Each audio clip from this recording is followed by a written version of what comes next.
Lección 2. Aspectos que influyen en la calidad del agua embalsada. En esta lección vamos a considerar los siguientes puntos: la biología de los embalses, las temperaturas del agua, el oxígeno disuelto, los cuerpos flotantes, los tipos de embalses y conclusiones sobre la calidad del agua. La biología de los embalses. En las aguas de los embalses vive una serie de organismos que constituyen una comunidad biótica, formada por animales, plantas y bacterias. Esa comunidad biótica y el agua dulce en la cual se desarrolla se interaccionan entre sí o se interrelacionan entre sí o interactúan entre sí, formando un ecosistema. En esa comunidad biótica pueden distinguirse claramente dos tipos de organismos de acuerdo a las funciones que desempeñan. En primer lugar están los productores fotosintéticos o plantas verdes, que son capaces de autoalimentarse utilizando la clorofila para crear sustancias orgánicas y que son el inicio de la cadena alimenticia del ecosistema. Estos organismos se denominan autótrofos. En segundo lugar están los heterótrofos, que obtienen la energía de compuestos orgánicos previamente sintetizados por los anteriores, es decir, por los productores o autótrofos. En la parte superior de los embalses se desarrolla una comunidad biótica que se denomina el plancton. Este plancton se subdivide a su vez en fitoplancton y zooplancton, estando el primero formado por microorganismos fotosintéticos vegetales y el segundo por diminutos animales. El fitoplancton está constituido principalmente por algas entre las que suele predominar las unicelulares y las diatomeas. Las algas pueden causar problemas en los filtros de las plantas de tratamiento, ya que los obstruyen si no están precedidos de floculadores y sedimentadores. Esto lo podrán ver ustedes en mayor detalle cuando vean el tema de las plantas de tratamiento a lo largo de este curso. Las algas también pueden causar malos olores y sabores al agua y hasta pueden segregar sustancias tóxicas.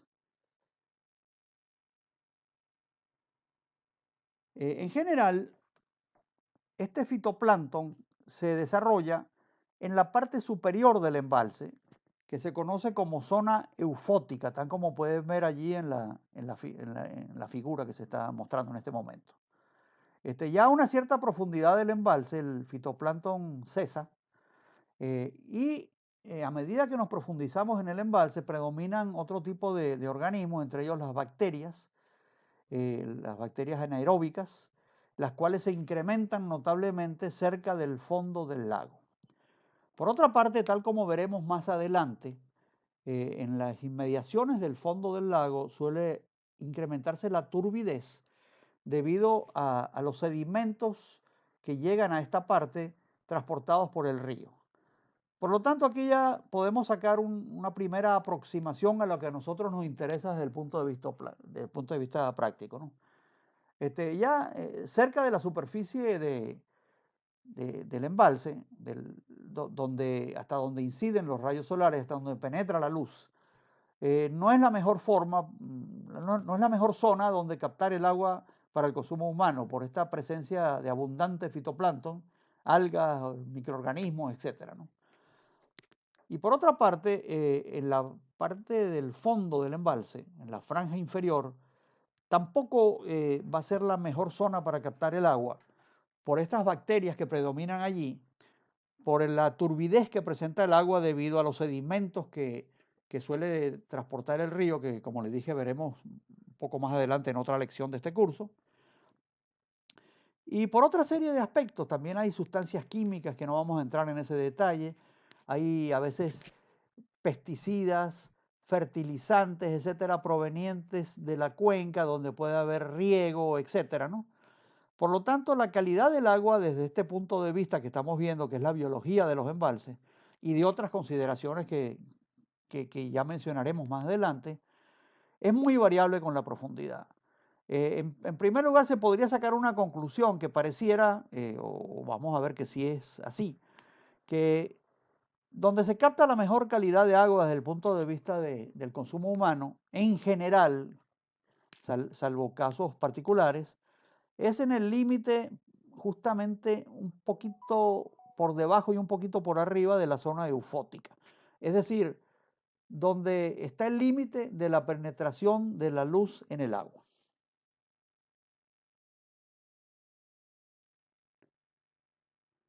Otro aspecto dentro de siempre del tema de esta biología de los embalses que estamos revisando es la presencia y el desarrollo de vegetales flotantes en el embalse.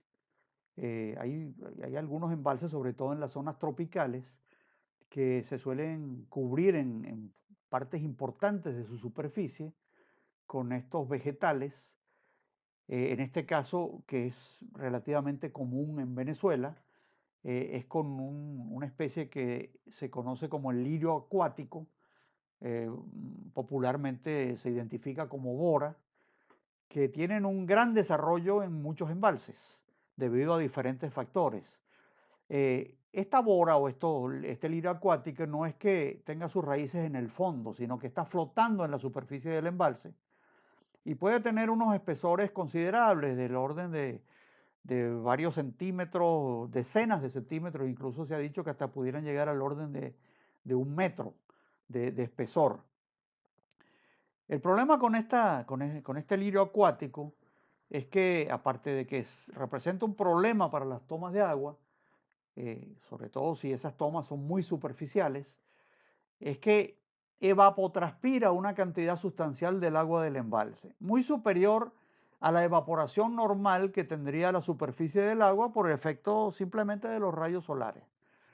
Entonces, estos vegetales flotando en el embalse son un inconveniente a veces importante, tapan las rejas de las tomas cuando están muy superficiales, y a la vez desarrollan también una cantidad de microorganismos, pequeños caracolitos, larvas, etcétera, que no son nada convenientes para la calidad del agua.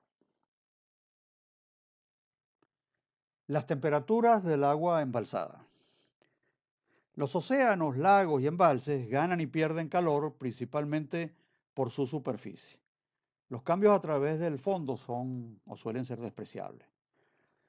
Cuando el agua superficial se calienta como consecuencia de la irradiación solar, se establece una zona de transición entre la capa superficial y el agua profunda más fría. Se podría pensar que la variación de la temperatura con la profundidad se efectúa de forma constante, lineal, tal como se indica en la línea esta discontinua de trazos que se presenta en la figura que ustedes están viendo en pantalla. Por el contrario, las mediciones indican que la temperatura hasta una cierta profundidad se mantiene casi constante y a continuación desciende rápidamente en un intervalo de profundidad pequeño, el cual se conoce como termoclina. Por debajo de la termoclina la temperatura desciende gradualmente con la profundidad, alcanzando su valor mínimo en el fondo del embalse. La termoclina constituye una especie de capa de separación entre las aguas superficiales más calientes y por lo tanto menos densas y las profundidades más frías. La formación de la termoclina se explica por el hecho de que la transmisibilidad de la temperatura en los lagos es lenta y la absorción de la radiación solar se efectúa en los primeros metros de profundidad. Como la capa del agua superficial está afectada por las corrientes inducidas por el viento, se produce en esta zona una mezcla intensa que uniformiza la temperatura. Por el contrario, a profundidades iguales o mayores que la termoclina, la presencia de corrientes es prácticamente nula. Por lo tanto, no existe el proceso de mezcla con las aguas superficiales. Debido a la forma característica que presenta la distribución de temperaturas con la profundidad, se dice que existe en los embalses una estratificación térmica, la cual se acentúa en la estación más cálida del año. La zona superficial de temperatura aproximadamente constante se denomina epilimnion. La zona de cambios rápidos de temperatura donde se ubica la termoclina se denomina mesolimnion.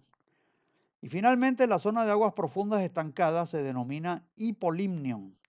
En esta última zona los cambios de temperatura son muy lentos o incluso suelen ser inexistentes. Las temperaturas mayores de 28 grados son indeseables, ya que propician la multiplicación activa de las bacterias y otros microorganismos. Como estas temperaturas se presentan en el agua superficial, es conveniente en estos casos captarla por debajo de la termoclina, donde la temperatura es menor.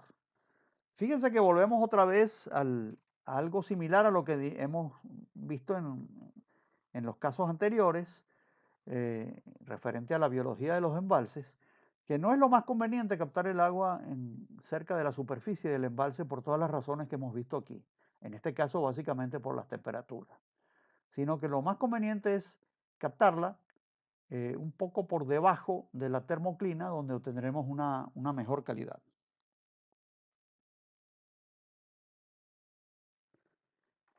Oxígeno disuelto. Los gases que se encuentran disueltos en las aguas embalsadas son generalmente el oxígeno y el anhídrido carbónico. Aparte de eso, hay otros gases, como por ejemplo el ácido sulfídrico y el nitrógeno, etcétera, ¿no?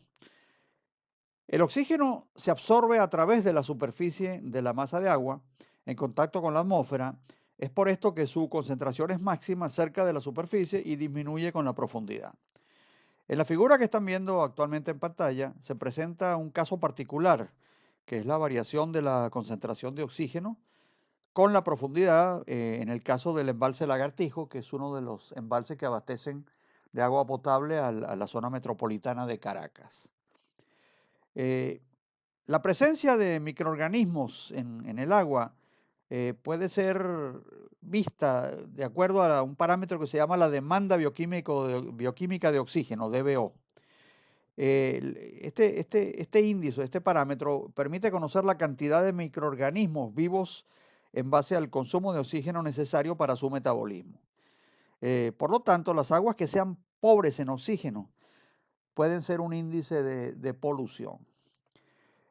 El anhídrido carbónico, que también existe en los embalses, se produce como resultado de la descomposición de la materia orgánica o del metabolismo de los organismos que viven en las aguas superficiales. En general, a medida que el anhídrido carbónico, CO2, aumenta, el oxígeno disminuye. Un alto contenido de anhídrido carbónico puede ser indicio de actividad biológica. En la zona expuesta a los rayos solares, el anhídrido carbónico estimula el crecimiento de las algas, lo que puede dar olores y sabores desagradables al agua captada en esta zona. Cuerpos flotantes. En la superficie de los embalses suelen estar presentes cuerpos flotantes de diversos tipos, principalmente basura, o lo que hemos llamado en general productos industriales desechados para darle un carácter más general, compuestos por latas, plásticos, botellas, etcétera, tal como lo pueden ver allí en estas imágenes de estas presas. Otros cuerpos flotantes que suelen aparecer en los embalses son troncos y ramas, como se ve allí. Esto es un indicio, ya cuando un embalse tiene algunos años en funcionamiento y aparecen súbitamente troncos flotando en grandes cantidades, de que algo está pasando en la cuenca y que se está deforestando. Por lo tanto, es necesario investigarlo. Por estas razones, no es conveniente captar el agua en la superficie del embalse. Y es importante que el agua se capte a varios metros de profundidad por debajo de ella.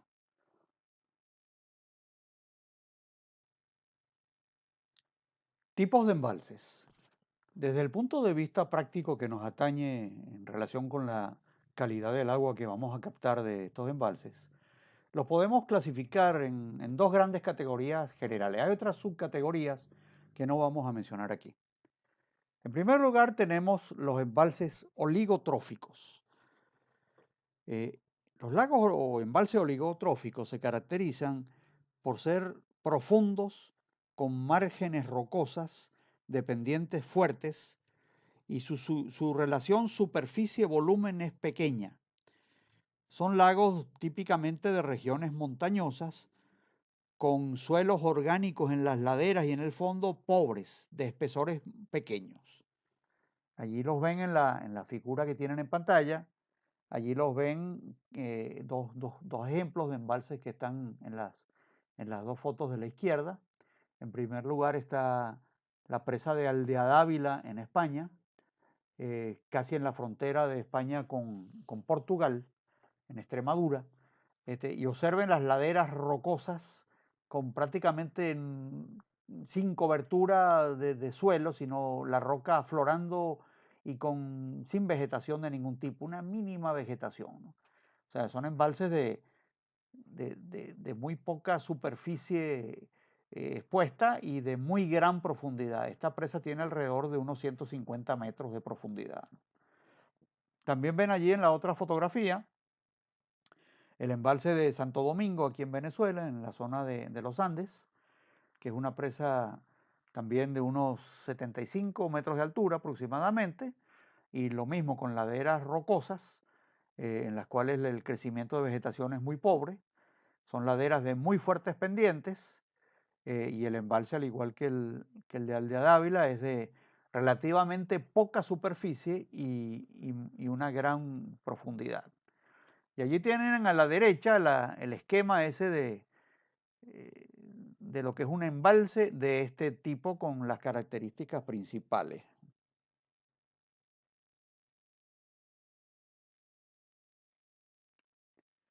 Dentro de esta clasificación general de los embalses, el segundo tipo es lo que se conoce como embalses eutróficos. Se caracterizan porque sus aguas tienen un alto contenido de vegetales, de vegetación, de materia orgánica vegetal, y un mayor número de especies que en los otros tipos de embalses. Su superficie es grande en general en comparación con la profundidad, lo que significa una relación superficie-volumen grande. Las orillas tienen pendientes suaves con abundante vegetación y son de carácter de suelo, terrosos, pues. Generalmente no hay afloramientos de roca, lo que permite ese crecimiento de la vegetación, tan como ven en estas imágenes, ¿no? En general, este tipo de lago corresponde a los embalses de llanura, los cuales son abundantes en Venezuela, en la zona de los llanos, en la cuenca de Lunare, en las zonas básicamente de Guárico y Anzoátegui. Si consideramos también que estos embalses, en el caso de Venezuela, están ubicados en una zona tropical, en la que la penetración de la totalidad, a la totalidad o casi totalidad de la profundidad por parte de los rayos solares se produce, tendremos como resultado una mayor biomasa, un desarrollo mayor de esta biomasa en estas zonas, lo que aumentará la necesidad de captar el agua a niveles óptimos de calidad para reducir los costos de tratamiento. Estos embalses, desde el punto de vista de la calidad del agua, que es lo que los atañe, son los más objetables. Por este hecho que hemos mencionado, de que los rayos solares penetran prácticamente hasta la profundidad total del embalse, hay un gran, intenso desarrollo de biomasa y por lo tanto es difícil captar el agua a una profundidad más conveniente. Y eso implica de que en la medida de lo posible se construyan tomas a distintos niveles para tratar de, en la medida de lo posible, captar el agua a la mejor calidad que se pueda. En este esquema de la parte superior se ve lo que representa lo que es un embalse de este tipo, un embalse eutrófico. Observen que la vegetación incluso puede crecer por debajo del agua porque los rayos solares inciden en parte, casi toda la totalidad de los estribos de las laderas del embalse. En el fondo se suelen acumular unos lodos orgánicos, oxígeno escaso, abundante fósforo y nitrógeno. Y en la parte inferior hay un ejemplo concreto que es una presa de unos 10 metros de altura que se construyó en la zona del Choco. Esta presa se llama el Choco 10. La zona del Choco es en los alrededores del Callao, en el estado Bolívar, para el abastecimiento de una empresa minera de la zona. Conclusiones y recomendaciones sobre la calidad del agua embalsada. De todo lo desarrollado en esta lección se sacan las siguientes conclusiones y recomendaciones. La calidad del agua que se capta de los embalses para el consumo humano depende de múltiples factores, todos ellos variables con la profundidad.